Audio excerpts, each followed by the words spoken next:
Back in June of 2015, I told you that the state of New York has officially banned fracking. They studied it for 7 years, and the Department of Environmental Conservation said we are going to stop all fracking for the time being until we know more about its safety or lack thereof. But for now, we are going to be cautious. This was a good decision. And now the federal government is going to stop approving any new oil fracking off the California coast until studies on its safety for the environment are finished. And there have been a few separate deals reached with a pair of environmental organizations, which will require the Department of the Interior to review whether the well techniques that are being used are causing problems in terms of the environment, whether they are causing problems in terms of water quality, whether they cause problems in terms of how they affect marine life. And the federal agencies involved are going to have to complete a sort of review by the end of May and determine whether they need even more in-depth analysis. Now, Lewis, I know that these are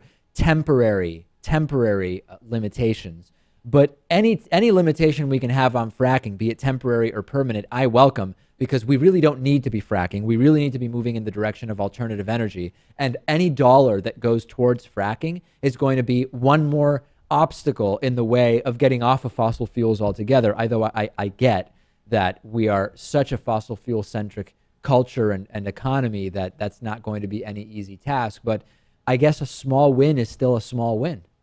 A temporary win. Yeah. I mean, it doesn't mean that fracking won't resume, and we know what money can do. So we'll see how these studies or evaluations go.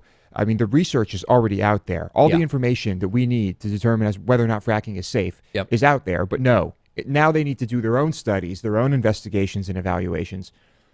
It's silly. And this may not come as a surprise to you, Lewis, but the American Petroleum Institute, which intervened in the cases as a defendant and didn't agree to the settlement, put out a statement saying, hey, we don't think that environmental review is needed. I don't think we need a moratorium. We don't think, I guess they were saying, we don't need a permit moratorium. We don't need any of this stuff. Shocking, Lewis, that the American Petroleum Institute thinks fracking is just fine.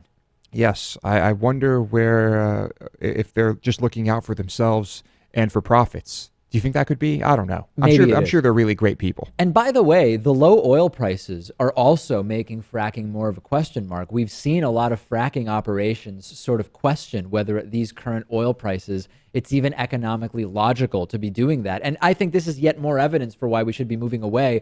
When we talk about harnessing the power of wind and the sun and hydroelectric water power, I'm sorry, not hydroelectric, geothermal power, we don't need to worry about the cost on the open market of a particular commodity. We just say, hey, these are renewable sources of energy, and that's it. We don't need to be we're not affected in our production by the movements of the market. And I think energy needs to be on that front. If we think of it as a national security issue, why would we want national security, our access to the energy we need, to be tied up in the market pricing of commodities?